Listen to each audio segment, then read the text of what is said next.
city, I've been browsing. Treading water that they drowning. My head on the swivel, yeah. It's only real in my surroundings.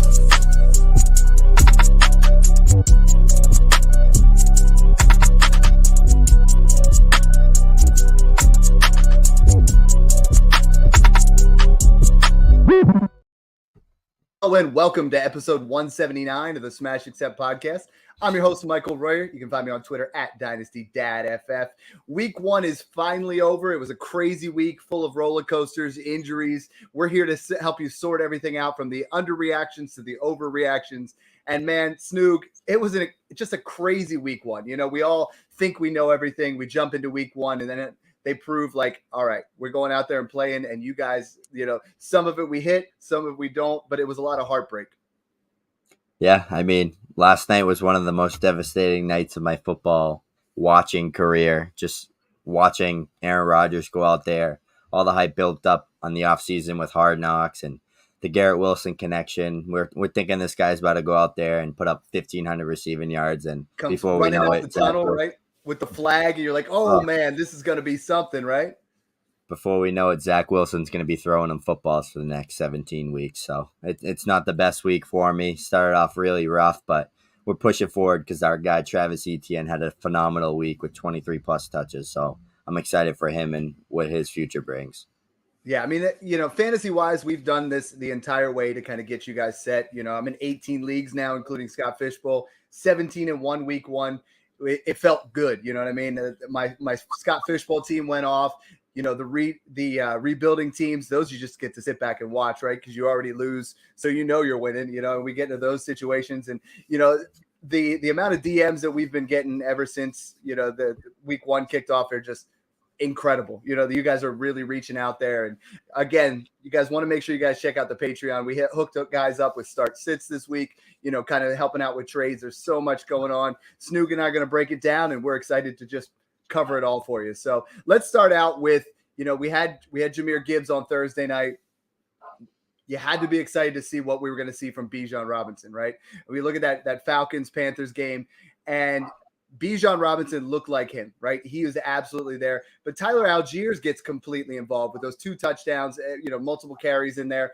Talk to me a little bit about this situation. Were they easing him in? Or a lot of people are asking, you know, the interesting thing to me is people are really talking about going all in on Algiers with their fab money. And for me, it's like, this is very similar to what we saw with Jahmyr Gibbs, right? This is them easing in Bijan Robinson, but man, did he pass the eye test. Yeah, the thing that was key to watch and focus in on in the Lions and the Falcons game was how frequent Bijan Robinson and Jahmyr Gibbs were on the field, playing in the slot, playing out wide, and kind of being used as a receiver out of the backfield, because Dave Montgomery caught 0 passes and was targeted 0 times on Thursday night, and Tyler Algier was pretty much just a goal line guy. Bijan Robinson's going to get all the carries. They're going to still play Tyler Algier, but Bijan's going to be the quality carry guy there. And like we saw, 20 plus points on like 14 touches. So I'm not worried about the volume necessarily with the talent, because this is a guy that can catch 5 to 6 passes per game if he's targeted. With Desmond Ridder, he can't push the ball downfield. He looked awful on Sunday. So expect a ton of running back passes to Bijan Robinson. Tyler Algier can play. I just still value him as that elite end handcuff where I'm not playing him any weeks. But if Bijan Robinson goes down, then he's probably going to be a top 12 guy. So he's really good to key in on for that aspect. Yeah, I'm with you because the biggest takeaway I saw was Ridder could not push the ball downfield at all. I mean, that 3.3 yards per attempt was the absolute lowest in the NFL. You know, he only had 1 throw over 12 yards trying to push the ball downfield. And that obviously is going to play in Bijan's favor. Bijan is going to absolutely own when it comes to maybe 60, 70 receptions here in this offense. Algiers is going to be involved. We see his run first. The question that I get the most right now, Snoog, is it's like, what do I do with Drake London? What do I do with Kyle Pitts? You know, and I know we had that sample size those last 4 weeks of the season last year where Drake London was a top-notch wide receiver with Desmond Ridder. The question I'm getting a lot is people are panic selling. They're just saying, you know, what do I get for Drake London? What do I do here? And what I keep saying is, it was week one. We know the talent is fantastic when it comes to Drake London, but the Desmond Ridder quarterback play really has me worried. If you told me that Taylor Heineke takes over week 4, I see Drake London producing quite a bit. Right now, I'm a little worried. What are you thinking? Yeah, I mean, the situation was kind of baked into his cost already, and same with Kyle Pitts because they took Bijan Robinson 8th overall, and we've known this since the spring now that Arthur Smith wants to pound the rock, get the play action going, and there's going to be times where Drake London you wouldn't even think he's on the field. You'd think he stayed at home, but this is a guy that he's a great talent, but he's not Garrett Wilson's level of talent. He's not going to produce regardless of the quarterback. Like Zach Wilson's far worse than Desmond Ridder, and Garrett Wilson's still going to probably put up 1,000+ yards and maybe score a few touchdowns and get like 150 targets. The situation's just different for Drake London because he's competing with Pitts. Bijan Robinson's an elite receiving back out of the backfield, so there's a real world scenario, especially with how much they're gonna run the ball. Jets will probably too, but I just don't think Drake London's kind of in that same situation talent wise as Garrett Wilson with how quick he separates and the trust built because Zach Wilson knows how Garrett was. He saw it last year. That trust is already there. He's going to lean on him when he needs to make a play. But Desmond Ridder's just not going to. I mean, he has Pitts, he has Bijan. There's so many more options in Atlanta. So, I mean, the only option you really have now is to hold because no one's going to buy him after putting up a goose egg. You better hope he puts up 15+ points this week. Then you have the option to move off him. But who knows? Things could change. The team's not very good. They're going to have to throw the ball a lot. So I'm kind of excited to see where Drake London and Kyle Pitts fall at a season end. But these were two guys that I just weren't touching in redraft for this reason. So. Yeah, and the question that I'm getting is, and I kind of like this. I mean, I was talking with a guy. He goes, "Hey, a guy wants a 25 first on top of Drake London for Devontae Adams." It's absolutely not. That's not the route that we're trying to go. Right? If you are competitive, and this particular person reached out, what we ended up doing, I said, "Hey, man, you're a competitive team. Offer up Drake London and your 24 first for Amon-Ra St. Brown. Smash that deal." To me, Amon-Ra St. Brown showed that he is going to be a top 5 wide receiver this year. He's a top 5 to 6 dynasty wide receiver. You want to make the move that way from Drake London. If you're moving backwards, you almost want to do, we talk about, where you're trying to reduce volatility. If you're trading to Drake London, you almost want to do it the opposite way. If you're going after a Tyreek Hill and then lower yourself down at the running back, if you are an absolute contender and you get yourself into that scenario where you trade Drake London and a running back that isn't quite as good, improve in different areas, So I think Drake London is going to be fine. I'm really advocating, if you are rebuilding right now, to go out and kick the tires, right? I mean, that is the worst game that we'll ever see from Drake London. If you're a rebuilding team right now and you are, you see a contender that has Drake London that might have thought highly of him, go over and make an offer. This is the time to do that. Strike while the iron's hot, because a lot of times, owners are going to see him week 2, he puts up 15 points. They're going to forget about week 1, and they're going to, they got that recency bias moving forward. We were talking about the rookies in this game. I watched every single snap. Bryce Young looked, he struggled mightily. Those receivers we knew were going to be absolutely, one of the lower end receiving cores in the league. And he just couldn't get it done with what he had there. How worried are you with Bryce Young? Is this someone, again, in redraft, the only quarterback we're touching as a starter is Anthony Richardson as a rookie. But Bryce Young right now is sitting in that QB8, QB9 range for a lot of people. Where do you feel after week 1 that people should be reacting? Yeah, I mean, I always hated that price on Bryce Young. I never thought he was going to be like a top 8 dynasty quarterback just because being 5'10", I'm not a size guy, but just being a 5'10" quarterback going out there as not someone that's a pure rushing quarterback with that elite upside like Kyler Murray, he had to go out there and be a Justin Herbert, Joe Burrow level passer. He's just not there. The consistency, he's not going to have it. He's a great player. He has insane intangibles. He can read a defense in and out, but we saw it on Sunday. I mean, he struggled with that. He got lurked twice by the same player, Jesse Bates, that safety coming over the top, and he was just staring down receivers. I'm not worried about it.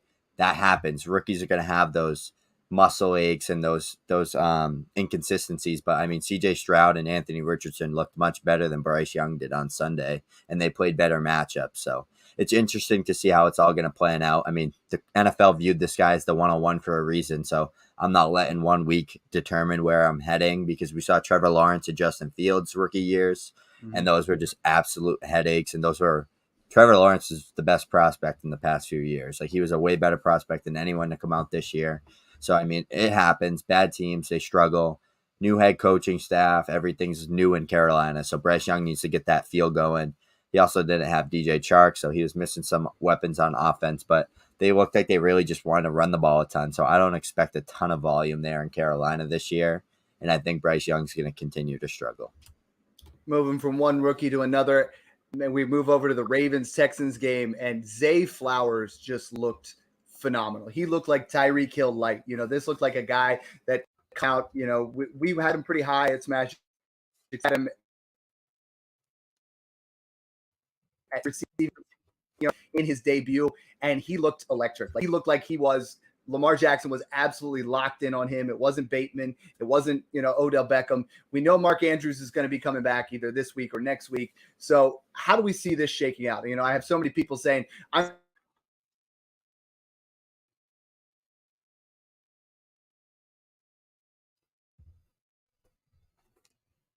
going to trade my 24 first for Zay Flowers. Showdown when it comes to Zay Flowers.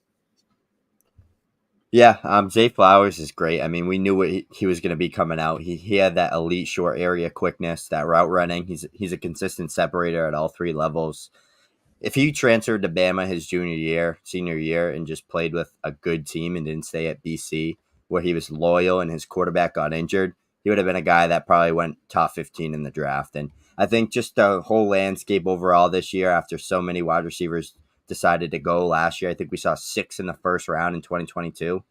So many of those bad teams that were in that area to take a top 15 wideout didn't need to take one. So that's why we saw that wide receiver slippage, because there's realistically 4 really good wide receivers in this class, with Jackson Smith, Jordan Addison, Zay Flowers, and Quentin Johnston. And they all got first-round draft capital, and they all landed in great landing spots and good offenses with good quarterbacks. So there's nothing you can complain about with any of those 4 guys. But what stands out with Zay is his ability to consistently get open underneath and make plays after the catch. And he has a little bit of Jackson Smith and Jigba with him, with that yak ability and just getting open consistently underneath versus press coverage, zone coverage. He also has that speed to break the defense over the top. So him and Lamar Jackson's going to be the wide receiver 1, QB1 duo that we want. It's a very cheaper stack compared to the elite end ones, just like that Justin Herbert, Quentin Johnston one. And for the long term, I mean, yeah, Mark Andrews is there and he's great, but Zay Flowers is going to be a lot easier of a target for Lamar Jackson to connect with. And Lamar loves to go deep, and that's one of Zay's specialties. So I'm excited to see how that offense kind of pans out and how Zay steps into that wide receiver 1 role. And like, trades you could be making right now for Zay Flowers is like, as much as I love Garrett Wilson, like, he's one of my favorite players right after the guy right here hanging up behind me. But like, if you could go ahead and like make a turnaround move with like Zay Flowers, a 24 first that could be like mid to early, and then get like maybe another 25 first or like a second or 2 thrown in on top, I would do that all day, just because it's an insulated trade for Zay Flowers. I mean, he's already valued at like the dynasty wide receiver 15, 16 on Keep Trade Cut after 1 good game. So, I mean, everybody's super in on him now, and it's almost like his value's just skyrocketing. So it's kind of being ahead of the curve, just like we saw with Chris Olave, Devontae Smith, Garrett Wilson last year, kind of in that 6th, 7th round startup range. We saw the same thing with Zay Flowers, except he was even cheaper. So he's what people wanted Sky Moore to be, and he's in a better offense in 2023 for target opportunity. So I'm all in on him. Yeah, and I pulled up a bunch of trades because that was what I was interested in, right? We look at where things are. I mean, I see one here that blows my mind. It's Zay Flowers and a third for T. Higgins. Now, T. Higgins obviously did not have a reception. The Cincinnati offense struggled mightily. I think that Cleveland defense is absolutely legit. New defensive coordinator. They look like they gave Joe Burrow fits. But T. Higgins is one that I am trying to buy everywhere with people being on a down chain. I mean, you look at, he's either the wide receiver 2 in Cincinnati this year and next year, or next year he goes to a contender where he wants to go, to a Cincinnati, to a Buffalo, to somewhere else where he becomes that number one guy. And I think, if you could go Zay Flowers or T. Higgins, Zay Flowers in a 24 third or T. Higgins, what's that side of you for you on? I'm going to take T. Higgins there. Just like you said, I mean, for this year, he's a top 15 guy. He's going to have a great year. Him and Drake London got the Devontae Smith treatment last year, putting up 0 points, and then Devontae Smith ended up being like the wide receiver 9. So I'm not worried about T. Higgins. He's in one of the best passing offenses in the NFL. He has that connection built with Joe Burrow already. And there's games Ja'Marr Chase is going to get absolutely shadowed, man coverage, press coverage, double teamed. That's going to happen, and it's going to happen often. So T. Higgins is going to absolutely dominate on that second cornerback that's going to be guarding him. And he also has that big play, 40-plus point potential like we saw multiple times in the past 2 to 3 years. So T. Higgins is the guy that I'm just going to take all day over Zay Flowers because 1 game sample versus that 3-year sample, and we already know how talented T. Higgins is. Yeah, back-to-back 1,000-yard season, 7 touchdowns. I'm saying go buy T. Higgins where you can. If Ja'Marr Chase goes down, he's a top 5 option in the NFL. Let's talk about a couple other trades here. We got Zay Flowers in a 24 first or Amon-Ra St. Brown. This is very similar to what we're talking about with Drake London. Like, this is adding your potential late 24 first to go from what you think you have to what you're going to get in Amon-Ra St. Brown. Or is it the other way around where you're looking insulated? Like if you're in a rebuilding team and you move off Amon-Ra St. Brown for Zay Flowers in the first, I'm in. If you're a contending team and you want that production from Amon-Ra St. Brown, I'm in there as well. Yeah, I actually like the Zay Flowers side in that trade. But I think market value wise, you could get more. You could squeeze like maybe another second or maybe a second and like 2 seconds and like a third swap. Mm-hmm. So you just throw another third on top of Amon-Ra and then you get 2 seconds back with the first. But I mean, Zay Flowers is so talented, and I will always be one of those guys that I just never see it with Amon-Ra St. Brown. He's not an elite player at anything. Like, he's just getting hit on wide open crossers across the middle.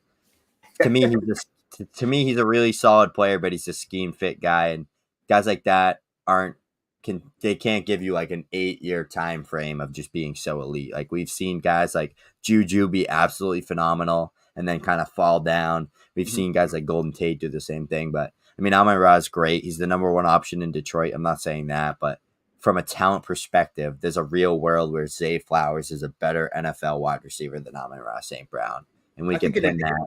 In a 2-year window, Amon-Ra St. Brown is going to be a top 6 wide receiver in the NFL. Like, I think every year, that's an upside. Absolutely. Yep.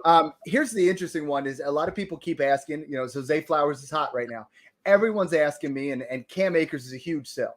If you didn't watch the game, he's 22 carries for 29 yards, but you see he scores the touchdown, saves your fantasy purposes. But if you look at things, I mean, people are asking, how do I get rid of Cam Akers? How do I get rid of DeAndre Swift? How do I move a player like that who's a depreciating asset? And this is it right here. And I love this trade. Zay Flowers and Cam Akers for Tony Pollard.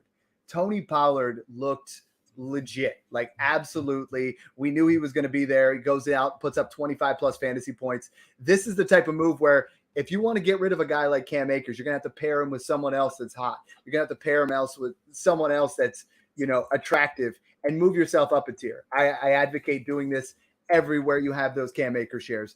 Add Cam Akers to Sam Laporta to get up to Dalton Kincaid, or add it to Cooper Kupp to get all the way up to Stephon Diggs because Diggs is healthy. Akers is a must sell for me right now. You and I were, teetering back and forth in the offseason. Is this a move that you'd make? I mean, you put Zay Flowers with Cam Akers to get yourself that absolute stud in Tony Pollard. Yeah, I would do that because, like I said, the way we like to look at it is that 3-year window where we want to win championships. And I'm not really – I think I have one rebuilding team across 28 leagues, so I've kind of put everything I have towards just competing and trying to win as much money as I can this year and being a serious contender in every league. But if you're kind of on the fence and your team's not great, you need to be able to identify and take a direction.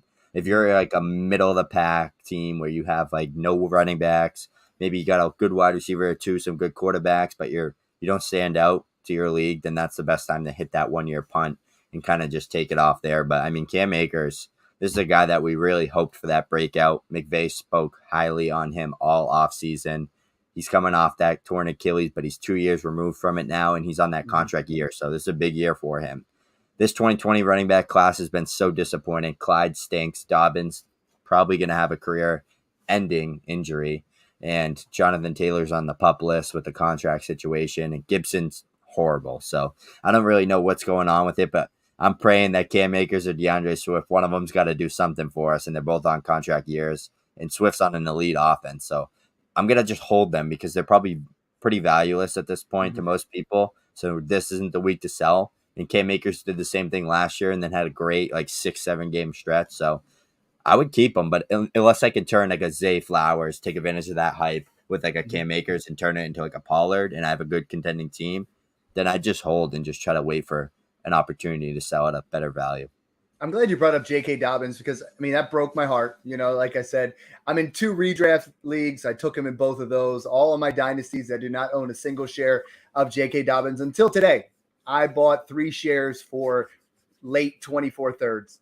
What's the risk? At that point, he's got a full year to recover. I know the Achilles is tough. I'm not advocating going out there and, I've seen some people offer Khalil Herbert for him, and you're not getting a player like that. You're going to get a third. You might get a 25 third, you might get a pair of thirds, but not a lot. So go out there and kick the tires. If you're on a rebuilding team, why not get a shot at J.K. Dobbins? It's not going to hurt your team.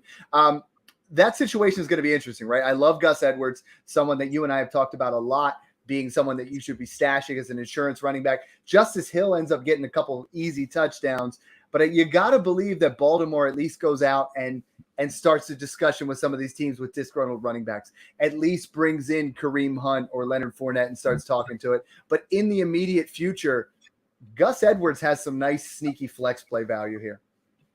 Yeah, I agree. I mean, if Justice Hill and Gus Edwards are on your waivers, in Dynasty especially, most leagues they will be, go ahead and just put it in your fab for him because just in case, you never know. I mean, this Baltimore Ravens rushing attack has been injured for the past 3 years, and they've been so screwed ending up bringing in Kenyon Drake, Latavius Murray. Who's that guy? Tyson, what was his name? Tyson something? No, I know who you're talking about. He had some good flex upside. So, I mean, it's it was hit. I ended up paying a 25-second for him in one league because he had a couple of flashy games there. Yeah, it's got to be someone. The offense is obviously Lamar and company struggled a little bit with Monken's offense. I think they're ultimately going to be absolutely fine. The other side of the ball is interesting to me, Snoop, because Stroud, there were times where he looked good. There were times where he, showed that he was a rookie, but he looked composed. He didn't make the big mistakes, and he was able to, support 2 wide receivers in Nico Collins and Robert Woods, who both saw 10 targets that are, Robert Woods was essentially free. People were giving up, trading him for 24 thirds. Nico Collins might be on that fringe of a breakout, like we said, because, CJ Stroud, I think, is going to be good enough to make these guys viable.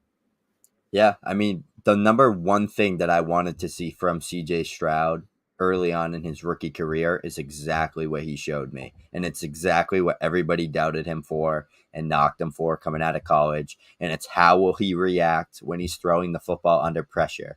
Mm-hmm. That kid was moving out of that pocket, avoiding sacks, breaking sacks, making plays on the run pretty consistently in that Baltimore game. And we saw it a lot in that Miami preseason game as well. So, I mean, he's doing exactly what we saw in Georgia, but against a real NFL defense. And the Ravens are sending everything they got, blitzing 5, blitzing 2 guys off the edge. I mean, they were just getting all over CJ Stroud. And we saw a lot of him just getting away from the pressure, whether it was a throwaway, hitting a 5-yard play. He was pushing the ball downfield a little bit. I thought he looked really solid for a first start, especially against a good team like Baltimore and a good offensive or defensive-minded coach like Arbar. So I was really excited about CJ Stroud. And like you said, 2 wide receivers had 10-plus targets. That's really good because most rookie quarterbacks can't do that. They can't support players like that, and that's been an issue. But CJ Stroud, pure pocket sniper, and he's just a really good pure thrower, and he throws a lot of touch on that football. I mean, he can put that ball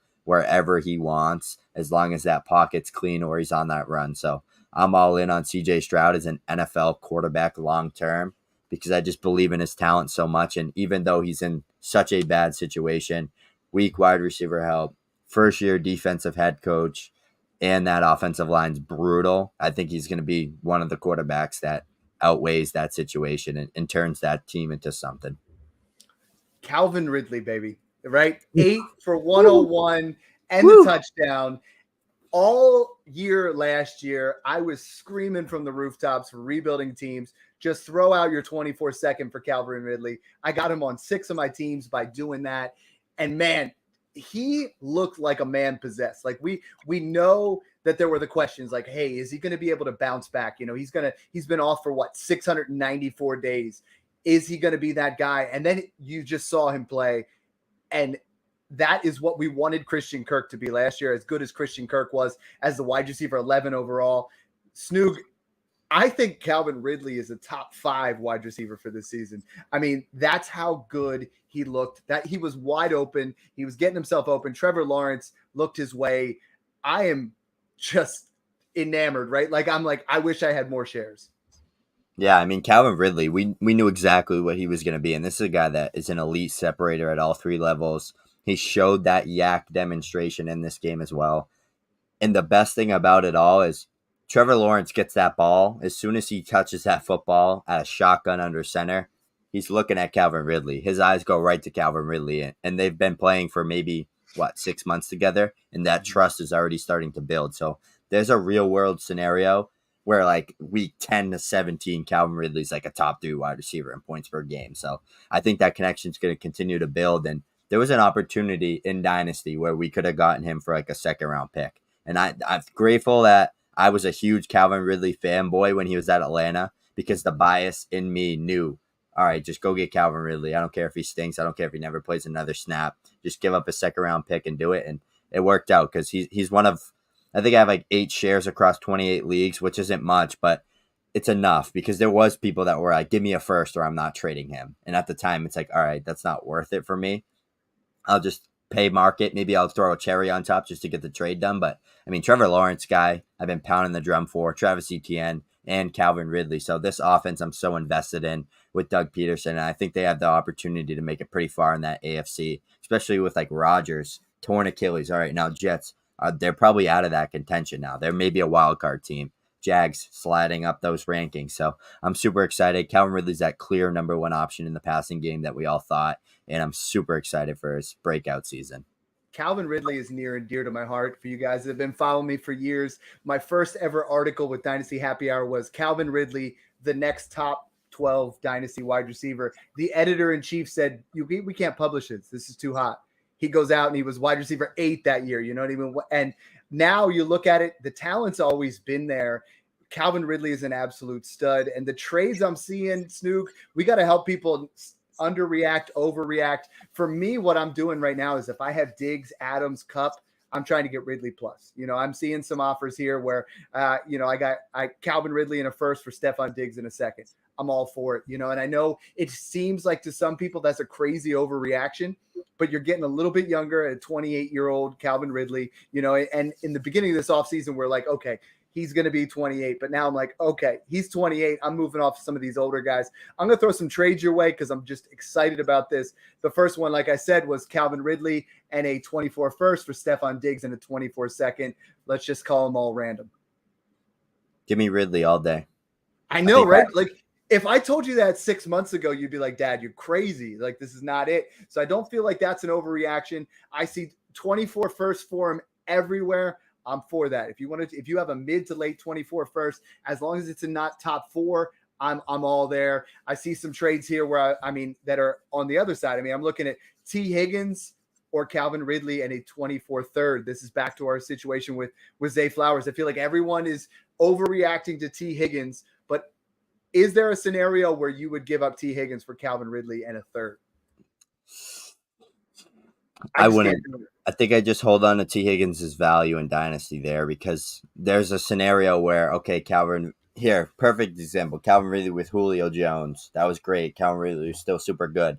Now we finally get to see Calvin Ridley shine as the number 1 option, and that's going to be the same thing with T. Higgins. We don't think he's staying in Cincinnati. If he goes to Buffalo or if he goes to like Patriots with Mac Jones, like that's just a guy that's going to see 160 plus targets, or Kansas City. Like he's going to probably go, or New York Giants. Like he's going to go to a scenario where he's the clear cut best guy on the team, most likely. and he's just going to see 160 targets, and that's huge for a player as talented as T. Higgins. So I'm just going to take that like 6-year, 5-year age gap in between them. But Calvin Ridley is going to outscore T. Higgins this year. Like that's just going to happen. And we've all been pounding the drum for Calvin Ridley's season, and it's finally here. So sit tight and enjoy the ride while you can. I'm seeing something I love here, like DeAndre Swift in a third for Calvin Ridley. Absolutely.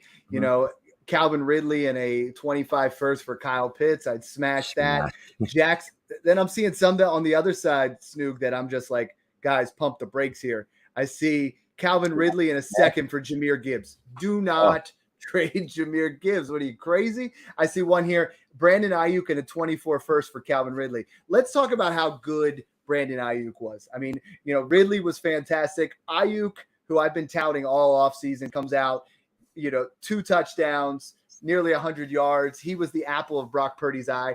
Do not sell Brandon Ayuk. I know I'm getting ahead of the script here. I saw Ayuk's name on there and I got a little riled up, you know, but I think what we have is a situation here where Calvin Ridley is going to be a heavily traded asset because a lot of teams in your league, they got him in the rebuild because he was suspended, right? And he was just sitting there. Now the contenders are going to want him. If you are a contender and you want to buy him, you know, like it's going to cost you. Just make sure you guys are ready to pay up. I think Calvin Ridley does have, like I said, a top 5, top 8 season guaranteed in the box. Let's stick with this. Obviously, Lawrence flashed.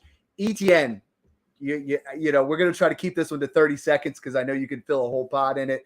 But the biggest takeaway from me is ETN had 5 receptions. You know, like he was fantastic in the run game, but he added 5 receptions. If he does that, just how high up are we talking about Travis Etienne's RB finish this year? I'm not just being biased. I think there's a real world scenario where he finishes top 5 because he's in a high powered offense. He had 23 total touches, 5 for 5 out of targets out of the backfield with receptions, and he ran 83% of the routes for the Jaguars out of that backfield. I mean, that's just screaming bell cow all over it. Tank Bigsby did not look great. And I know he scored his touchdown, and I know everyone's like, oh, you're just saying that because you like Travis Etienne, but no, I thought there was a scenario where Tank Bigsby would be a good complement, but he had 2 big-time fumbles and turnovers that ended up being scenarios that put the Jaguars down. And when you do that as a rookie, especially in your first game, I mean, that just right there is this guy can't be on the field. I mean, that's why Travis Etienne started to play a ton after that. So I think that's a really good scenario for Travis Etienne to have a full season of being that bell cow with Tank ready to go if Travis Etienne goes down or needs a breather or anything like that. But I think that was the indicator. Travis Etienne season, 23 total snaps. He's going to be great.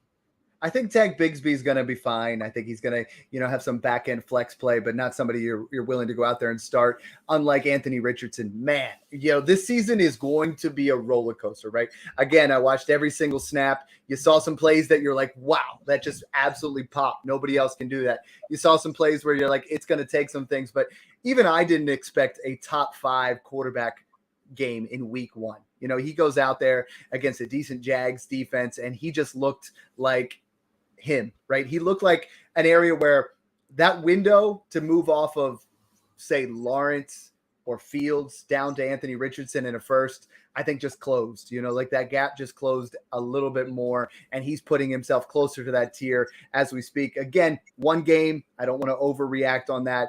The other big thing to take away from that is Michael Pittman. Michael Pittman with a 27% target share was impressive. And right now, a lot of people value him as less than a 24 first. Got to remember he's a, 24, 25-year-old wide receiver who last year we had as a post, now he's a post type sleeper. I think he's worth going out there and getting where you can get some insulated trades moving off your Devontae Adams, your Stephon Diggs, your Cooper Kupp, get Michael Pittman in a first in that area. And maybe you got to throw something back their way. But I think Michael Pittman has a sneaky good 2023. This Colts offense isn't pretty, but it was fun. Yeah. I mean, I think we all knew from the start Anthony Richardson was QB1. I mean, he was in your rankings. He was in my rankings. We loved the landing spot there. But we didn't see top 5 week 1, right? Like I saw, I was starting to think of a scenario where it's like, ooh, man, like we might want to move off Richardson. We want to move ourselves up to Jalen Hurts. We want to move ourselves up. And man, he has a lot of Cam Newton type look in him. Like I'm excited. I got a lot of shares of Anthony Richardson from that 102 spot, and this is going to be the year he's going to look great. So, I mean, we can't be frauds and sit here and just say, oh, I wasn't on him all along, because I was. But then, yeah, like you said, me and you had that conversation. Okay, is Anthony Richardson going to struggle this year? Do we want to move off him at that peak market value where he's like the QB8, QB9, and kind of transition to like the Kyler Murrays, the Dak Prescotts, the Tuas, and get big pluses on top and kind of compete year one? What is it that I want to do? I mean, like I said, I'm competing in 27 out of 28 leagues. I don't have room for Anthony Richardson or rookie quarterbacks. I don't need any of that stuff. I can't afford those growing pains, none of that. But I mean, he looked great. There was a play to Josh Downs where he was pressured off his back foot in the pocket, quick read, Josh Downs across the middle. Great play after taking a massive hit. Beautiful throw on the money, man coverage. Downs ran a beautiful route. I want to talk to you about Josh Downs because I'm excited. 79% of snaps, third round rookie wide receiver. We don't see that often. Does he have the potential to be an Amon-Ra St. Brown type player in that rookie season? That third round pick that everybody loved, that great route runner, quick feet, good slot wide receiver. Can you see a type of scenario where he ends up being a top 24 dynasty wide receiver? I think he ends up being a steal in your rookie drafts. Like a lot of times I was seeing him go 210 to 301, 302. And in the pre-draft process, you and I had him as a late first. You know, I Zoltan turned me on to him and I was totally in there. Absolutely. I don't think that Anthony Richardson can support two wide receivers in that range. You know what I mean? So I do think Josh Downs is going to be a nice value. I don't think he's a top 24 this year, but I think if you guys are on rebuilding teams, a lot of people, no one's really talking about Josh Downs, and he looked very impressive week one. So I'm definitely buying. Yeah, he was a big winner from week one for me because third round pick, they usually don't play a lot. 79% of snaps. I mean, they have Alec Pierce and they have Michael Pittman. The fact that Josh Downs was there for 79% of snaps is good, guys. That gives you every reason to go out there and shoot a 24-second for Josh Downs. The talent's there. The draft capital wasn't, but the talent's there. The production's there. The playing time is there early on, and I think he's going to make things easy for Anthony Richardson coming out of that slot. The other wide receiver that made life easier, that is now a must start, is a guy that you and I both liked. You know, you move over to that Vikings game. Jefferson's obviously the unquestioned wide receiver one overall, absolute beast. But Jordan Addison came out. You know, a lot of people are saying, oh, KJ Osborne's going to be eaten into his timeshare. You know, Jordan Addison comes out and looks fantastic. I think this is Kirk Cousins is going to have two top 24 wide receivers. And like I was saying before, this is more of a, you know, he's the T. Higgins in this offense. This is that guy that's that secondary piece. Jordan Addison is still a screaming buy because I'm seeing people trading him for a 24 first. I'm not doing it right now. Like, I think this guy really in this offense, that as much as the run game struggled, Kirk Cousins is going to throw the ball a lot and be a top 10, top 12 quarterback and support two wide receivers. Yeah, I mean, coming out in the pre-draft process, I had that thread comping him to like a luxury version of a Deontay Johnson coming out of school. I mean, he's a great route runner. He's a good separator, but he has unbelievable hands. Like, this is a wide receiver that doesn't drop the ball, super sound technical player, and he fits in perfectly into that Vikings offense. You can't rely on KJ Osborne as that number 2, number 3 option in the passing game if you want to be an elite offense. Hawkinson and Jefferson are going to be the primary 2 number 1 options in that passing game, but Addison's going to bring a whole nother level to that passing game for them, and he's going to be a guy that some weeks is the number 2 option in the passing game. Other weeks, Hawkinson fires up, he gets on fire, and him and Kirk build that connection that we saw last year, and he ended up finished tight end 2 overall. So it's a little crowded there for me for Addison to really be all in on him as that rookie wide receiver 2-ish. But I mean, there's 3 wide receivers in this rookie class: Johnson, Flowers, Addison. They're all in that tier for me. It depends on the day. It depends how I wake up, who I prefer. But I mean, the easiest way to put it is like Lamar Jackson and Herbert or Kirk Cousins. Keenan Allen, Mike Williams, older guys, injured all the time, or KJ Osborne and Justin Jefferson, or like, it depends on the situation. But like Flowers and Johnson have that clear path to volume that Addison doesn't really have. But I mean, they're all great wide receivers, and they were all great first round picks. So these are guys that you need to be acquiring in your rebuilds, and that are great insulated trades for you to make. On the other side of the ball, I mean, Baker Mayfield showed some moxie there. They come in and win the game. Mike Evans, you know, had a fantastic game. Chris Godwin was viable. And what I wrote in the article thread that I put out there, you guys got to go check it out. But I was like, Baker Mayfield, I think, is likely going to support one of them each week, right? We don't know who it's going to be. I think Chris Godwin's going to see some volume. Mike Evans is going to see some touchdowns. But ultimately, I'm like, my question isn't those guys. We know what they are, right? We know Mike Evans and Chris Godwin both have wide receiver 2 upside. Is Baker Mayfield in a deep 12-team superflex? Is he startable? I have a lot of people asking me, they're like, he played this week, he did well, and Ryan Tannehill looked horrible on the flip side. Do I start Baker over him? And I'm like, not quite yet, but I think he's a super cheap guy. I've been giving up 24 thirds for Baker Mayfield, and there's no excuse if a guy's a starting quarterback to not be worth a second. So if you can get him for a third or a pair of thirds, I'm okay with it. Yeah, and that, I mean, in 6-point passing, like any quarterback's startable, especially when they're throwing a Chris Godwin, Mike Evans, and even Rachaad White out of that backfield. That's a guy that I want to talk about. I mean, this is a running back that had 100% of his team's red zone touches, 79% snap share, which was up there for top of the week. So, I mean, this is a guy that had the touches. I think he had like 19 total touches, just struggled on that in that ground game. Just not an efficient week for him. But like we said, with running backs, we like to chase that volume and that receiving upside. He caught 50-plus passes last year. Dad, are you giving up 24 seconds for Rachaad White in any league? Or are you kind of trying to avoid that situation in Tampa Bay and you just don't think he'll get it done efficiency-wise on that ground game? I'm not paying a first for him. So start out with that.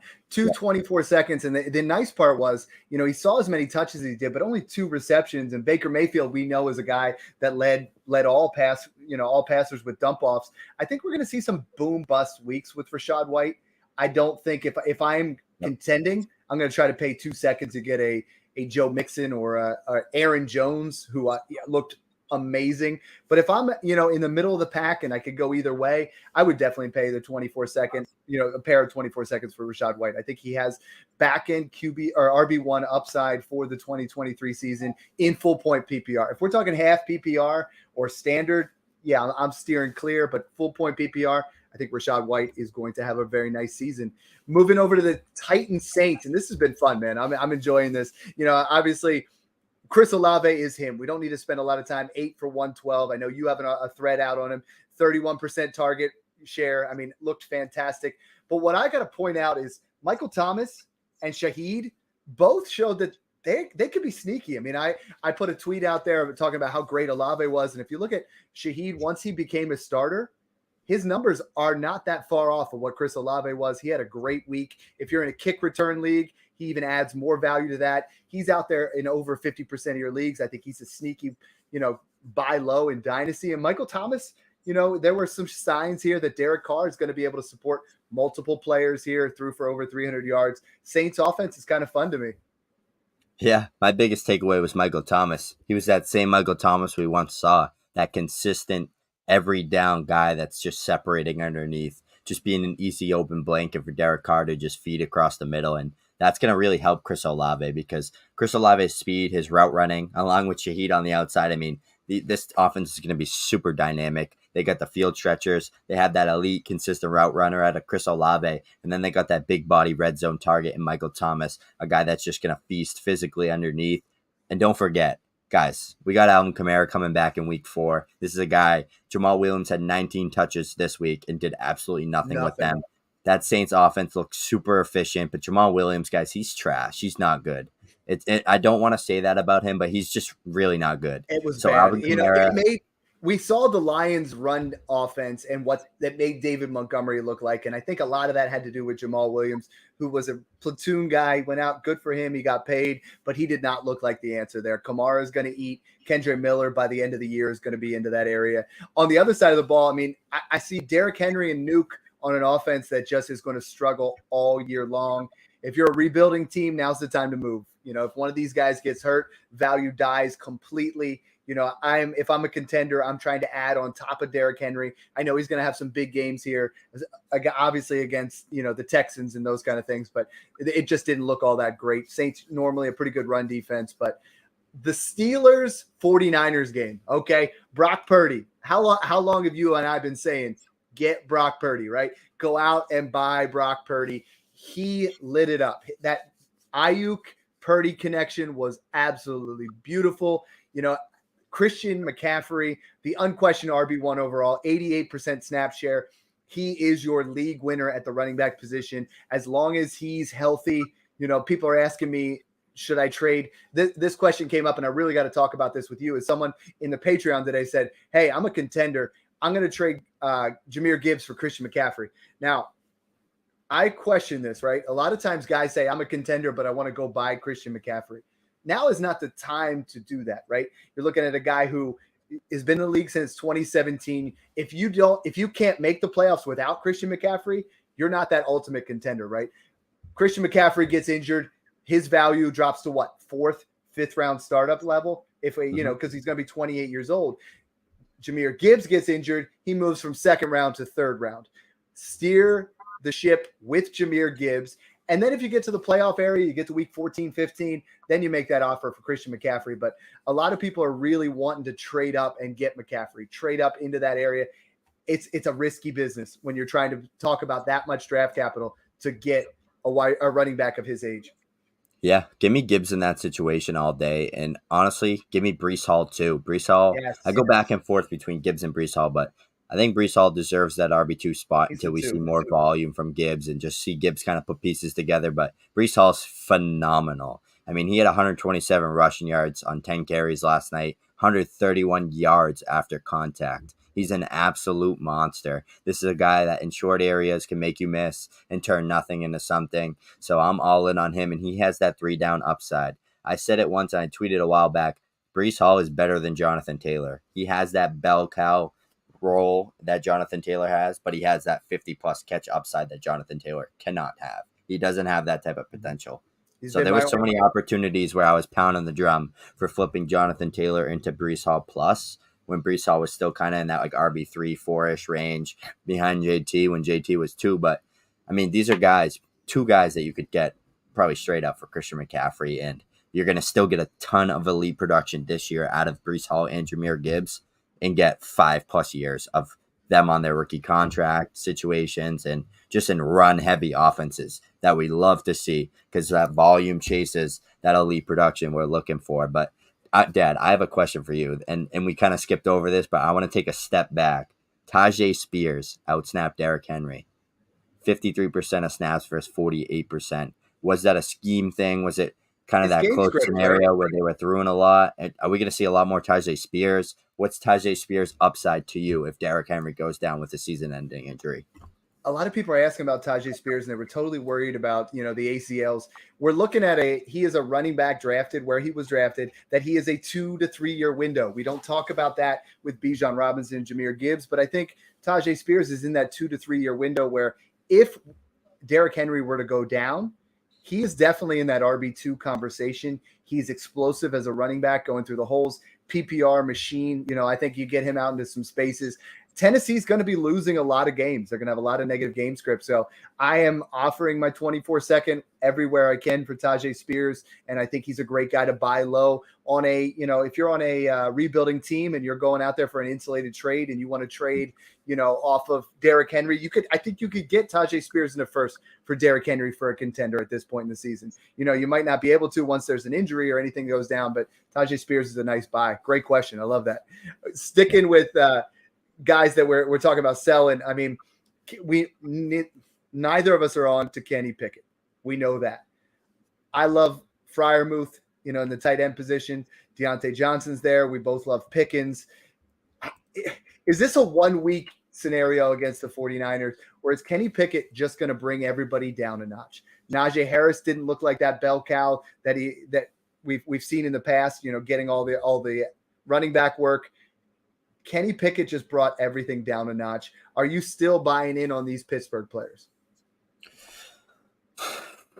I don't know. I mean, the good thing to see is that Najee Harris had 60% of snaps in an absolute blowout. So just the fact that he was out-snapping Jaylen Warren in a scenario where they were doing a lot of passing, where you would expect Jaylen Warren to kind of come in and out-snap him in that 3-down, just getting him in space, super fast, super quick player, great in the passing game, good pass protector, but Najee Harris outsnapped him. And I said before, there's probably a good chance that this doesn't happen where it was a 50-50 split. And the fact that it wasn't even a 50-50 split in a blowout makes me optimistic with Najee Harris and just the potential of him touching the ball probably 20 times a game. But I don't know. That whole Pittsburgh offense is starting to scare me, and I'm a big George Pickett's fan, but I don't have him in many areas in fantasy football for that exact reason. Because, I mean, Kenny Pickett, Zach Wilson, what's the difference? They both throw the ball to the other team, and they're both not good. So avoid those type of situations unless they're that good like Garrett Wilson where they're going to command 150 targets. It's still very sketchy scenario. I like to give Pickett the pass, though, because he did play the best defense he'll play all year, and he was just getting mobbed the whole time. And people think that he suffered a concussion during that game, so who really knows? Pickett's better than Zach Wilson. I was just making a funny phrase, but I don't know. Avoid those type of situations. The Desmond Ritters, the Kenny Pickett's, the Zach Wilsons, it's just not going to be fun, and you're going to be screaming at your TV all Sunday. Screaming at my TV watching the Commanders Cardinals, that's for sure. Sam Howell struggled mightily. He was taking a lot of sacks. I like his confidence. Hopefully he bounces back this week. Arizona offense, absolute dumpster fire.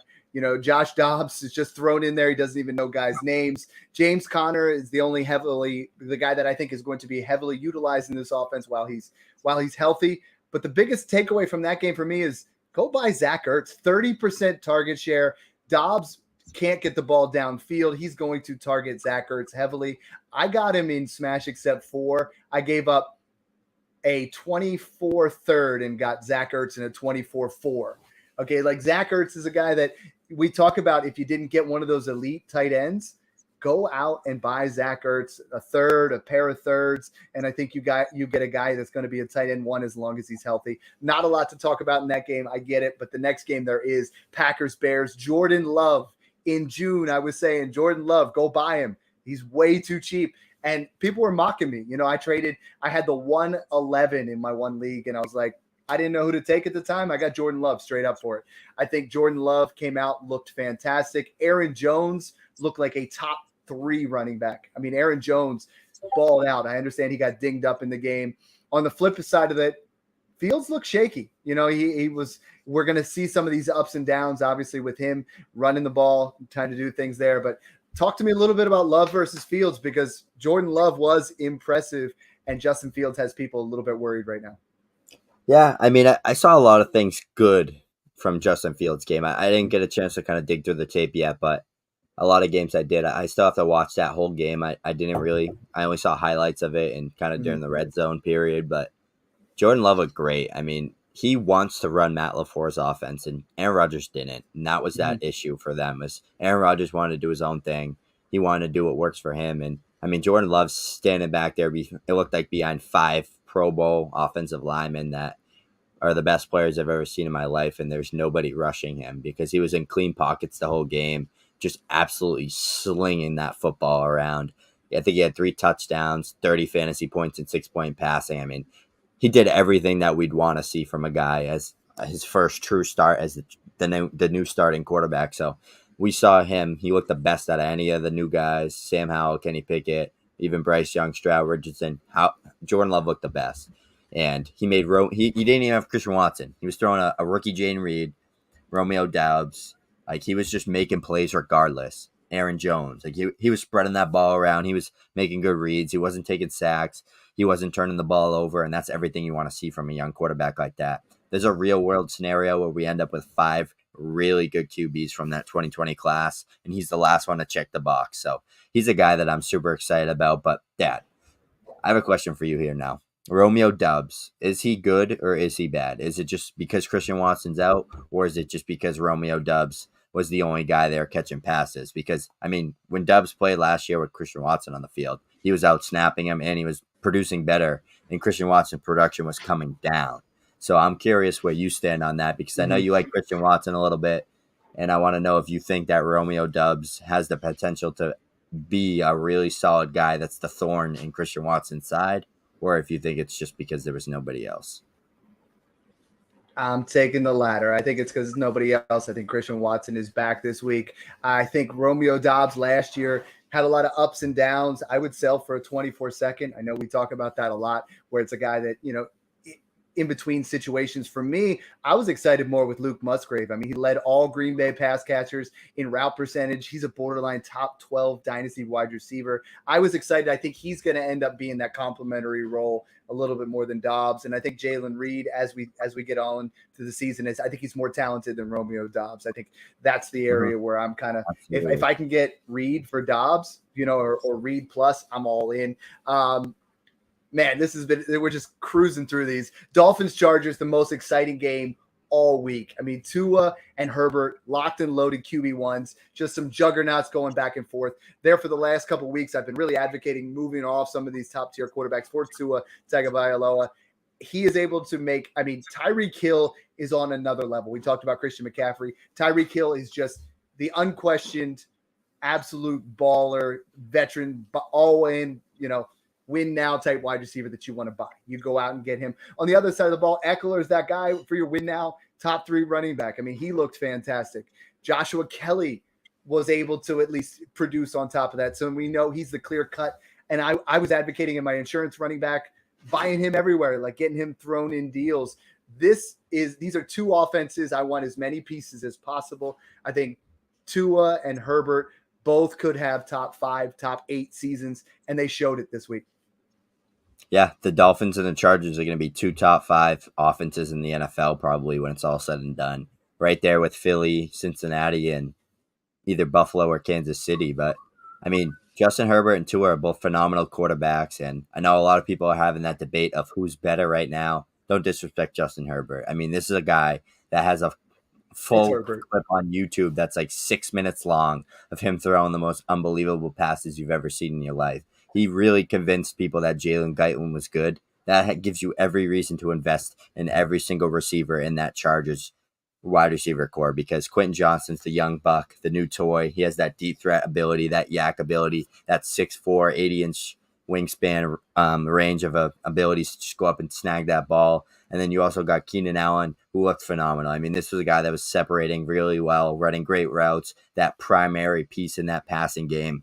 And then don't forget my boy Austin. Austin's a phenomenal, dynamic running back, catches the ball out of the backfield. He only played like 50% of snaps, and he put up, I think he was like 27 fantasy points. Like, that's just the dynamic ability this guy has. He can run between the tackles. He can make you miss. He can break your tackles.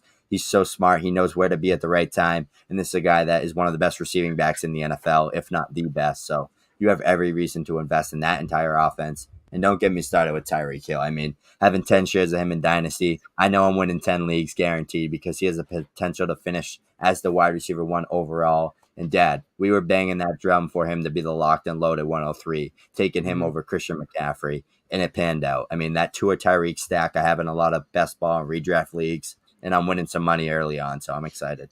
Yeah, we had a couple guys reach out, and they're like, hey, Snoog and you had him at 103. I took him at 103. You won me week 1, and I love that. Tyreek Hill and Austin Eckler, if you are not contending, right, this is where we get into this scenario, and people keep asking, like, Dad, what's an insulated trade? And I know we have a lot of new people. So a trade that I was able to make recently is I got Brandon Ayuk and a 24 first for Tyreek Hill, and I was able to trade Austin Eckler for Ramondre Stevenson in a 24 first. We get to that area where, like, people are like, yeah, but this is a top 3 running back and a top 3 wide receiver. So on the flip side, Snoop, because I know you got a lot more winning teams. I'm all about teaching the rebuild process. I'm all about, teaching principles of that.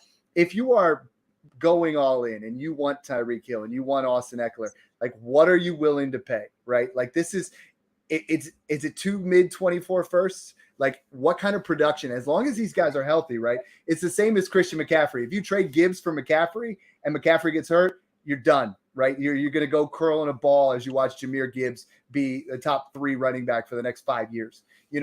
So what's that line for you? I've been advocating to everybody, if you have a running back like, there's a guy that you're not totally sold on, whether that's a James Cook or a Cam Akers or maybe, those kind of guys, tearing up off of them. Or if you're at a wide receiver who, like we talked about, Drake London, maybe not producing, maybe, a Keenan Allen type, like, what kind of capital do you have to put together to get these guys? At this point in time, I think Tyreek Hill, you're probably going to have to give up close to 2 firsts in value. And Austin Eckler, he's probably at that like 1.5, 1 first range, where he's kind of at that 28-year-old range. But this guy's not slowing down anytime soon, and neither is Tyreek Hill. We saw what they did against each other on Sunday, and there's big plans in the future. Those are guys that are key pieces in that offense. The only thing that stops these players from kind of producing is a big injury or kind of like a legal situation, like what happened with Kamara. I mean, Kamara is a guy that's one of the best backs in the league still to this day, and the whole NFL agrees. His contact balance, the way he gets the ball in the backfield, his dynamic skill set. Austin Eckler is just like that. The only difference is Kamara had that legal situation. His value dropped because there was a chance he missed a whole year. And at that age, people are all out on that. Same thing happened to Mixon. But now we got discounts on these guys. So I really like to capitalize on the discounts when their value drops rather than buying high. But Austin Eckler's, I'm fine buying him over a guy like CMC, because CMC, you're probably going to have to pay up maybe almost another first on top of Eckler. He's everybody's like dynasty RB4. Eckler's like been falling for people just because of age issues. But I mean, Austin Eckler's phenomenal. He's probably that number 2 option in that passing game for the Chargers and Justin Herbert. So as biased as I may sound, talking about Austin, he's a great player, and you have every reason to go buy him in veteran competing leagues. So, I mean, I've been doing it as well. Tyreek Hill, pound that drum. He has the potential to finish as the wide receiver 1 overall and put up 2,000 yards. They're all chasing that record. Tyreek Hill has the ability to do it. And I'm seeing trades here. I mean, Jameson Williams in a 24 first. Smash. Give me Tyreek Hill. And if you're on the other side, I think that's got on top of JMO. That's got well, that's the next one. I just saw 2 firsts plus Quentin Johnston. I think that's probably the line for me. I can't take that's essentially 3 firsts. If you get 2 firsts plus a guy, you know, I see a Jerry Jeudy in a 24 first. I see Romeo Dobbs in 24 first. Smash. You got to take Tyreek Hill there. You know what I mean? Not even a question. Deebo Samuel's in a 24 second. I mean, that's a no-brainer. Smash. You know, like I think you want to be – if you guys are looking for those players, I mean, we're talking about the Brandon Ayuk's, Devonta Smith. I mean, if you can move from Tyreek to Devonta and maybe get a little bit of plus, I'm all over that. You know, Austin Eckler, I think what you're looking at is that next – if I tell you right now in your rebuilding team, Kendre Miller in a 24 first or Austin Eckler? Eckler. You like it? Smash it. Yep, smash it. Let's move on. I mean, I love that. We're on the same page there. Rams, Seahawks. You can't talk about fantasy this week without talking about Puka, right? Puka Nacua, absolutely the most by a rookie wide receiver, 15 targets, the most since 1992. Snoog, how old were you in 1992? I don't even think I was thought of yet, Dad. I was 11, so we're going to just go that route, okay? You're making me feel old, but that's fine. Yeah. While Cooper Kupp is out, this is an absolute must-play flex appeal. Matthew Stafford looked his way nonstop. Matthew Stafford looked sharp, man. He looked like 2021 Matthew Stafford. He threw for over 300 yards. The elbow looked good. As long as he stays upright, I think Matthew Stafford is going to throw for, 4,000 plus yards this year when Cooper Kupp comes back. We have a phenomenal offense that, I think is going to be right there. Kyren Williams, let's talk about him. 15 for 52, 2 touchdowns, 65% snap share. Are we buying in on this Rams offense a little bit? I am, and I actually really like Matt Stafford's value. I think you could still go out there and shoot a second over for him in Superflex leagues. I did today. So, 24 second. Yeah, I did today. Smash, so man, like the way I'm looking at it. What do you do with Aaron Rodgers? You lost Aaron Rodgers for the year. You think that, a lot of people were advocating Ryan Tannehill. You throw a second out for Matthew Stafford, and you could be right in the same spot. Or Jimmy G. Yeah. My instant thought, as soon as the Aaron Rodgers trade or injury happened, as soon as it did, I mean, he fell on his butt. They started to help him off the field. I went to my leagues, and I reached out to every Matt Stafford owner. That's why we get along. Look, I need a quarterback. Give me Matt Stafford. You got to be ahead of the curve, guys. And Matt Stafford's a guy that looked great without Cooper Kupp in week 1. Mm-hmm. The production wasn't there, but the yardage was, the consistency. He was making good, smart decisions. He wasn't turning the ball over a ton like he was last year. That elbow's fixed, guys. Tyler Higbee, Nacua, if he's the real deal. Cooper Kupp comes back. There's a chance Stafford is a top 5 to 8 quarterback from when Kupp comes back on. If Kupp stays healthy and plays like the full, say, 14, 13 games, Matt Stafford has the potential to be a top 8-ish quarterback in that time frame all day. spicy and I like it. Puka, honestly, I told everyone, if you play in a 12-team dynasty, 25-man roster, you go 100% in. Like you don't mess around with this because the Isaiah Pacheco's, the guys that you can get in a 25-man roster, you're not going to get anybody worth more than a third. Puka's instantly worth a second right now, at least. Now, the question that I'm getting is, I'm seeing him getting traded for 25 seconds. That's pointless. Because if you got the real deal here, you talked about Josh Downs maybe be an Amon-Ra St. Brown. I mean, Puka looked like an Amon-Ra St. Brown. Like he just looked that way. And I think you're not going to get a 24 first. One of the guys in the Patreon, him and I worked out a deal with someone where he gave up Zach Wilson and Puka for a 24 first, and that's a smash. Like if you can get something in the first range value, that 24 seconds got to be a little bit early to mid. But we talk about round 5 draft capital. That doesn't come around very much as being someone who hits. Yeah, I mean, what if he's the next Marquise Colston? Who knows? We don't know. I know that for sure. I mean, when's the last time, Dad? What did I tell you before we get on? When's the last time we had a wide receiver like this after that, like third round range, like that 4th, 5th, 6th, 7th that comes in as a stud? Like we haven't seen that in a while, so I think we're due. Who knows? I'm not finding out for a second value though. I'm not gonna trade Nacua for 25 second because I eat, sleep, and breathe 25 seconds, 24 seconds. You can get those at any given moment.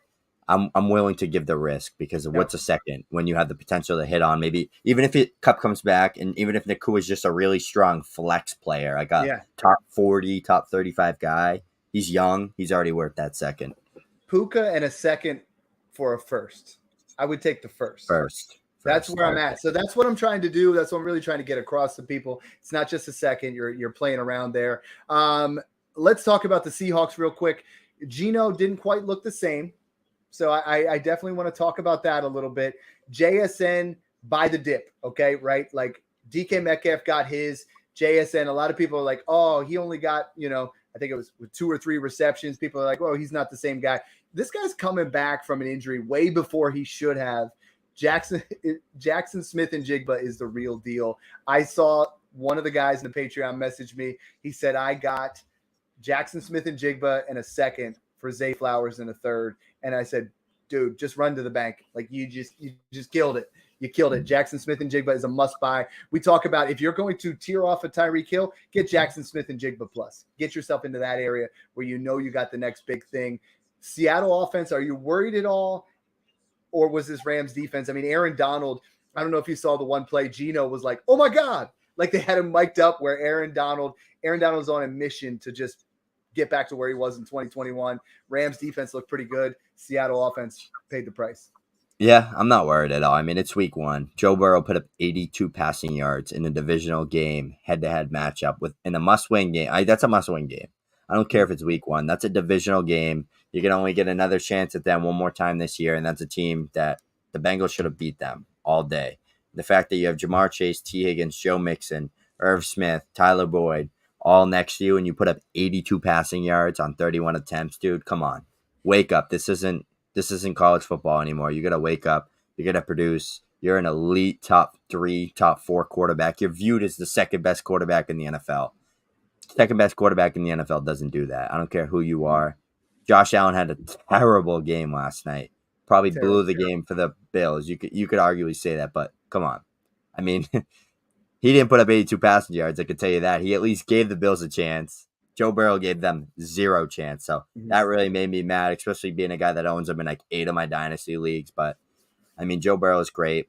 So don't let week 1 kind of steer your direction. Like T. Higgins had 0, Drake London had 0, Burrow had like 3. Like that happens. It's gonna happen.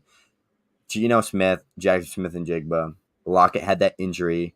DK Metcalf, Kenneth Walker looked pretty good. I mean, this offense is stacked. We're going to see Jackson Smith-Njigba be utilized more. He was kind of utilized underneath too much. I want to see him kind of play downfield more because he can do it all. I mean, people like to say he's only underneath slot guy, but he can do it all.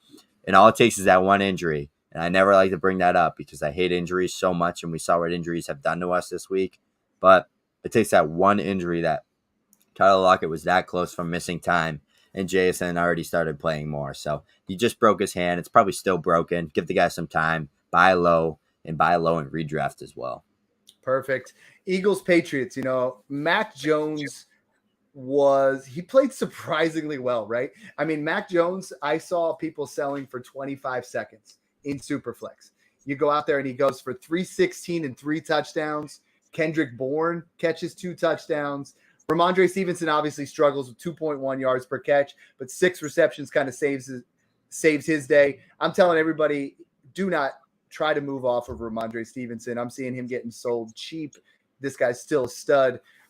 So on that Patriots side of the ball, I mean, Kendrick Bourne's available in a lot of sleeper leagues right now, and I'm going out there and he's a sneaky buy for me, obviously thrown in there. It looked like Mac Jones looked to him early and often, but is Mac Jones, we had him in that Kenny Pickett area where we had him down there of like, he's better. He is someone that I don't want to say he's worth a first again yet, but if he plays like this for 3 more weeks, starts out the season like this, that's a sound investment. Yeah, he's better than Kenny Pickett. Mac Jones is better than Kenny Pickett. Trade accordingly. Mac Jones has nothing on offense. I think you can make that trade. I think you could get a second. You can get a plus. Second on top all day. Yep.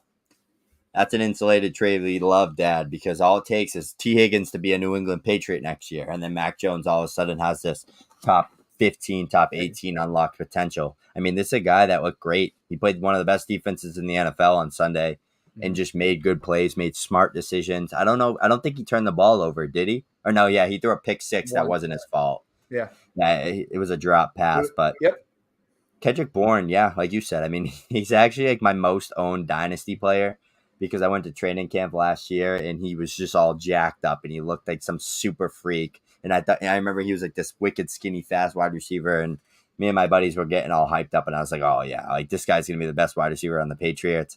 And he was like dirt cheap too. He put up like 800 yards. I was like, oh yeah, he's gonna be that guy. He's gonna be that like steal, that gem, top like 40, top 30 guy.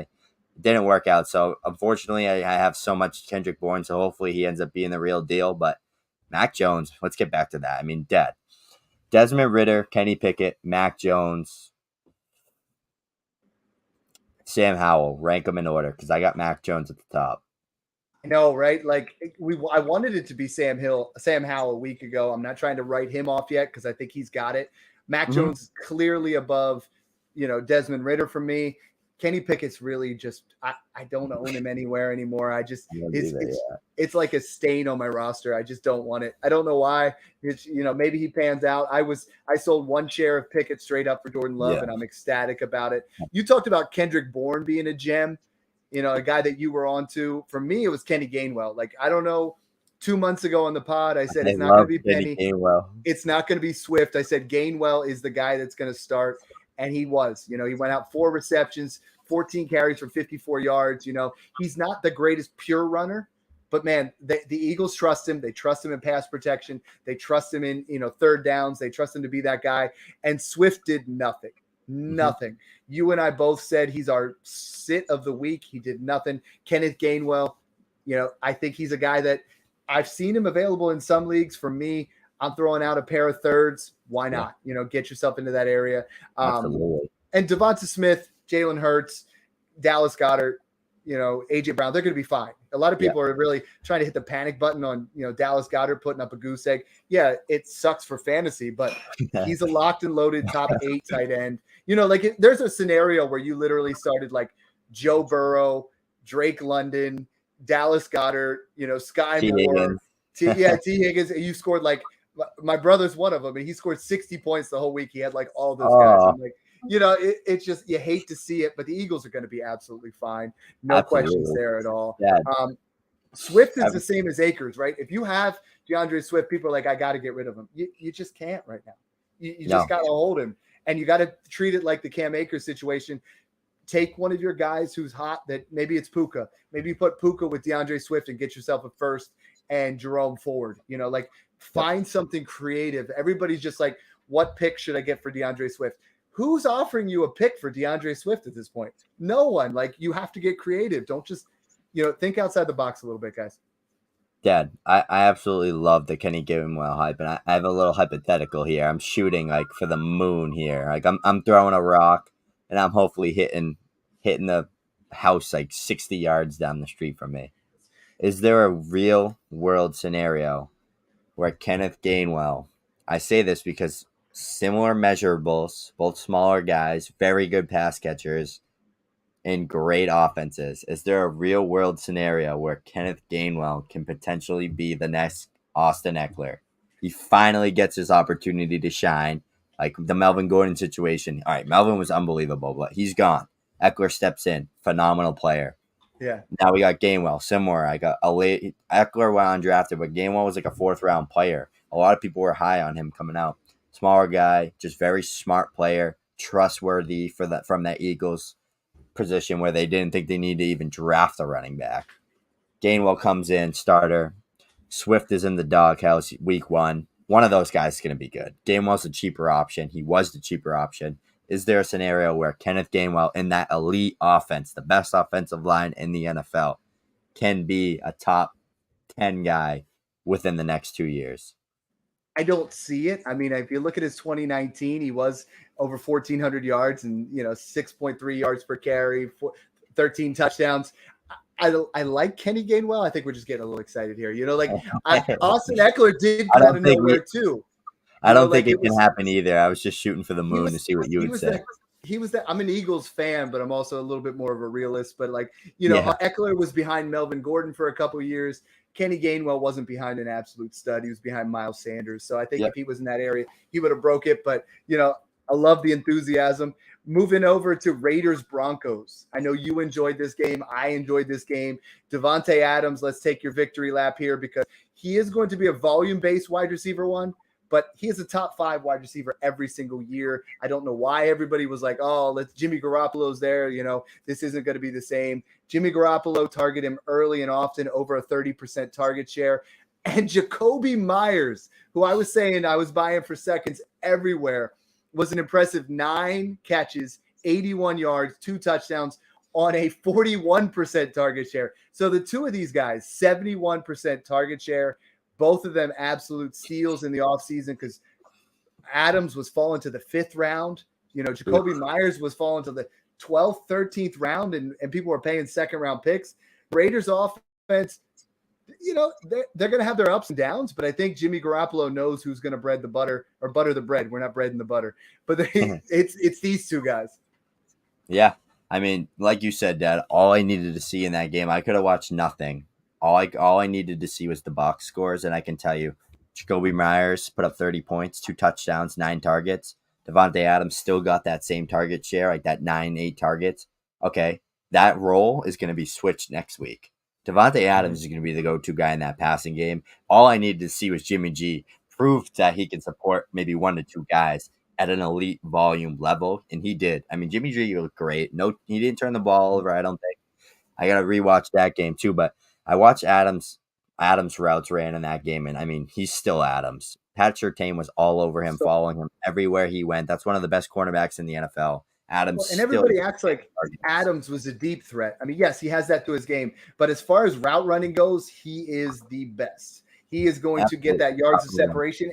And Garoppolo is a competent quarterback. We talked about Baker Mayfield. We talked about Matthew Stafford. If you have would you pay a 24-second for Garoppolo right now? Yep. Yes. Yeah. I'm not paying a first, but I think you get a second for Garoppolo. 6.12, man. Yeah, he keeps you in the hunt. Moving over to the Broncos side of the ball, I was very, very impressed with Javonte Williams. We talked about where Dobbins was and Breece Hall. Javonte Williams coming off that ACL injury, 13 carries, 52 yards. He broke an 11-yarder. I know that's not huge, but he passed the eye test. He was right there. And Samaje Perine, he's going to eat into that, kind of like we talk about what Dalvin's going to do against Breece. He's going to get his. He got his 8 carries for 41. But I think we have a scenario here where, Samaje Perine is worthwhile to stash on the back end of your roster. Javonte Williams, I am getting really close to moving him back into my top 12 dynasty running backs. And I know people are calling me crazy for that, but I think he's a league winner. I think by the time the season is all said and done, he's going to be balling out. The pass game, though, that's what I want to talk about, Snoog, is Russell Wilson again, 27 for 34. That's great. Almost 80% completion for 177 yards, only 5 yards of completion. And you look at it, Perine had 5, Adam Troutman had 5, and Cortland Sutton had 4. Dulcich nowhere to be seen. So Judy coming back, is this offense going to open up a little bit more from Sean Payton? Should we invest in Broncos, or is it just, you know what, I'm going to stick with the running backs? Yeah, I mean, Russ, let's start with Russ. I mean, he looked a lot better. He didn't look like the same Russell Wilson we saw last year. A lot smarter with the ball, a lot more confident, quicker decisions. That's what you want to see.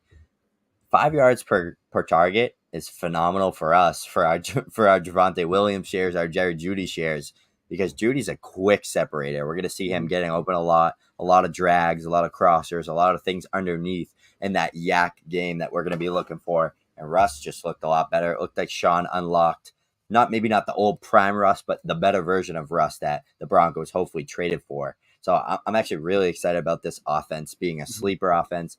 And the 5 yards per throw is great. I mean, Javonte Williams, he's going to be a guy that can catch 5 to 6 passes a game and help us unlock that crazy ceiling that we saw. Overall impressed. 27 for 34 is great. I mean, if you told me Russ did that last year, I'd laugh and say no way he did. But this year, okay, now we're talking 2 touchdowns, 0 turnovers. That's what we want to see from Russell Wilson. So I'm really excited to see that. And when Jerry Jeudy comes back, I don't know when it's going to be, but hopefully soon, he's a guy that's going to be the main target in that game. Marvin Mims is going to start getting involved. Dulcich is hurt. He's done for a few weeks. So expect Troutman to be on the field more. We're going to have Sutton, Jeudy, and Marvin Mims. Mims and Jeudy are going to offer that speed and that field stretching ability. Expect Russ's efficiency to bump up, and expect Javonte and Samaje to still get those underneath targets and those checkdowns for more fantasy points in our PPR formats. Go by Jerry Jeudy. Russell Wilson, he's starting to be on the cusp. You talked about Matthew Stafford. We're talking about the same area. If I have Russell Wilson, we go Russell Wilson or Matthew Stafford in the 24 seconds. I think I'd take Russ just because the fat contract. I think he's in a little bit better situation, not injury prone like Stafford with that elbow. And so I think there's just a lot less risks with Russ. I think Russ is in contract till 2028. Stafford's probably going to retire way before that. So, I mean, I think Russ has a lot more job security. And when you get to that age and in those situations, job security is what matters. Just look to the contract, look at the health, recent injuries, and then kind of go from there. But Russ looks like he's in the best shape of his life. He was moving a lot more, which I was excited to see. I like to see him kind of unlock that rushing upside he once had. One carry for 1 yard. Come on, dude. You move around that pocket, stretch some plays out. Like you should be a guy that's rushing for 20, 25, maybe 30 rushing yards a game. Unlock that ceiling, give us an extra 3 to 4 points per week, and finishes the top 15 quarterback. Almost done with the slate here. Sunday night, I got to say, in my FFPC Pros versus Joes, where the Smash Accept podcast is playing against, 6 other Joes and RotoViz with Curtis Patrick. A lot of great guys in there. I'm tanking. I'm trying to get the 101, and the Cowboys defense got me 39 points. 39 points, man. They went nuts in the FFPC. But, you look at Dallas defense is going to give people fits. We know, Pollard had a great game, but Snook, the Giants offense looked so bad. Now, is this Dallas defense is as good as it is, or are the Giants going to be going through some struggles? That was one of those weird scenarios when nobody has ever seen that, especially on a primetime game like that. Dallas's defense looked phenomenal, and I think they're one of the more premier defenses in the NFL. But I mean, are we just forgetting about this one for the Giants then? Because that's where I'm like, people are like, oh man, what about Waller? What about Jones? I think we just clear the slate and we let the Giants guys be right where they're at. And don't forget, the Giants got the ball and instantly made a red zone. Like they drove down that field. Saquon looked phenomenal. He has that burst back. Saquon's going to be an absolute bell cow in this offense. That's a guy that I want everybody that's listening right now to go out and buy in every single dynasty, redraft, best ball, whatever it is you're in. Go out there and send out a first and a second for Saquon, or send out a first, see what happens. Take advantage of the guys that have really good weeks, like the Kyron Williams, the Josh Kellys. Add on to them with like a first and a second. Just get a Saquon deal done, because this is a guy that I still think has a top 4 ceiling easily this year. And I think bounce back week. I mean, he had like 10 points in an absolute blowout where Dimes looked horrible and he was getting sacked every 2 seconds. They're going to play the Commanders twice. They're going to play the Eagles twice, the Cowboys twice.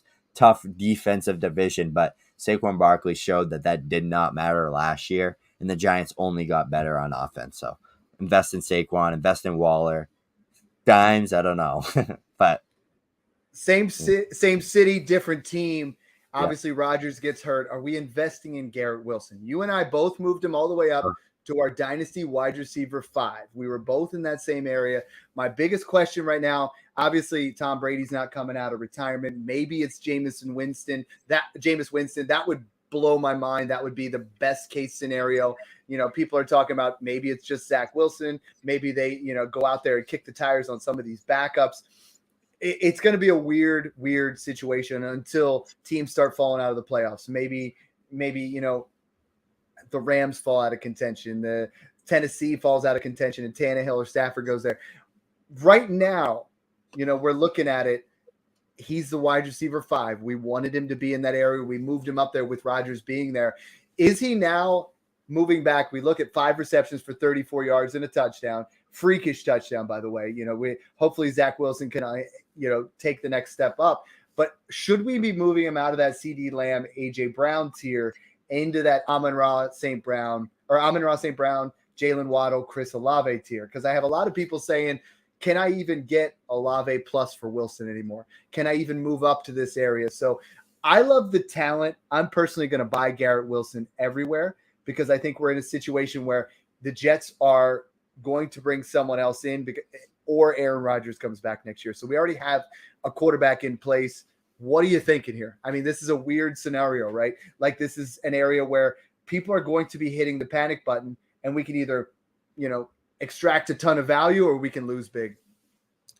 I mean, I forgot about it and I was doing good until you brought it back up again. I'm depressed. Like I literally couldn't sleep. I was just like, no, this didn't happen. Nope.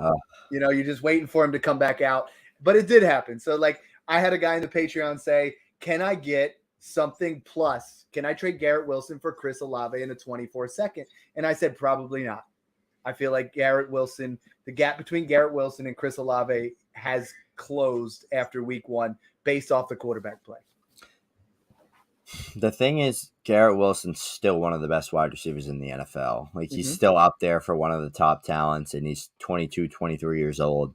Last year, he played with 4 different starting quarterbacks and had one offensive rookie of the year, had one of the best wide receiver. I think he was 5th since 2006. Most receiving yards, up there with most receptions, with elite company, like guys like Justin Jefferson, Odell Beckham Jr., Marquise Colston, Justin Jefferson. Like he was with guys that are elite. Oh yeah, Garrett Wilson just showed that. So I mean, 4 quarterbacks, 1,100 yards, 83 receptions, only 4 touchdowns. Can Zach Wilson be in that kind of situation this year?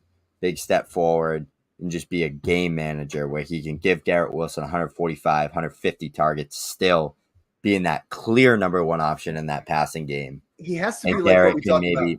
Right, Garoppolo knows that Devontae Adams is going to make or break him based off his talent. Zach Wilson has to understand Garrett Wilson is the only way he's going to succeed. Exactly. He has to go that way. He has the talent. Like Zach Wilson has the arm talent, I should say. Between the ears, I don't know. But let's talk about some Garrett Wilson trades because this is what I got to – I know it's the T. Higgins themed podcast. We'll be talking about it. But Garrett Wilson or T. Higgins in a 24-second? Give me Garrett Wilson. See, now this one I think this ship has passed. If you can get this one done, go do it.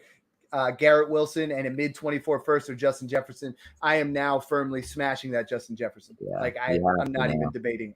It has to be a top 3 on the other side to even consider. The way I look at it is like, okay, Zach Wilson is bottom of the barrel, not good. Like he is like sometimes you're like, oh, like Andy Dalton comes in, Gardner Minshew comes in for the Eagles. Like, okay, they're going to just target the best wide receivers. Like that's all. That's their focus. They know AJ Brown's going to save my ass, make me look good.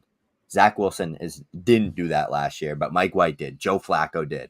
Garrett Wilson put up 17-plus points per game. That would have been a top 7, top 6 wide receiver. Finished last year as a rookie in that Justin Jefferson, in that Jamar Chase tier after his rookie season. Like there was a real world scenario where we'd be like, all right, Garrett Wilson locked in wide receiver 3. I don't care if Aaron Rodgers is there. But he had Zach Wilson there. So he just needs someone competent. If he had Matthew Stafford, he's going to light it up. Now, this is what I'm really advocating for people to do, right? So if you're a contender, you have Garrett Wilson, you were keeping him. You're going to ride him to the championship, and he's going to be a top 3 dynasty wide receiver. What I'm seeing now is people are hitting the panic button on Garrett Wilson. So what I'm saying is if you have a team that's middle of the road or you have a team that's rebuilding, I mean, I'm seeing trades here, DK Metcalf and Joe Mixon for Garrett Wilson. smash. Like I'm taking absolutely, Garrett. not even debating that one. George Pickens, Damian Pierce in a second. It's Garrett. Garrett Wilson. You know, like I'm I've gonna go seen make some Garrett trades, Dad. right? Devontae Adams and Come Terry on. McLaurin. Like I understand the principle of like, hey, I want to contend, but like these are not the trades to make. I mean, Brandon Ayuk and Jahan Dotson. Ayuk has looked great, but that's not the type of trade that we're talking about making here. I mean, I am Chris Olave in a second or in a third.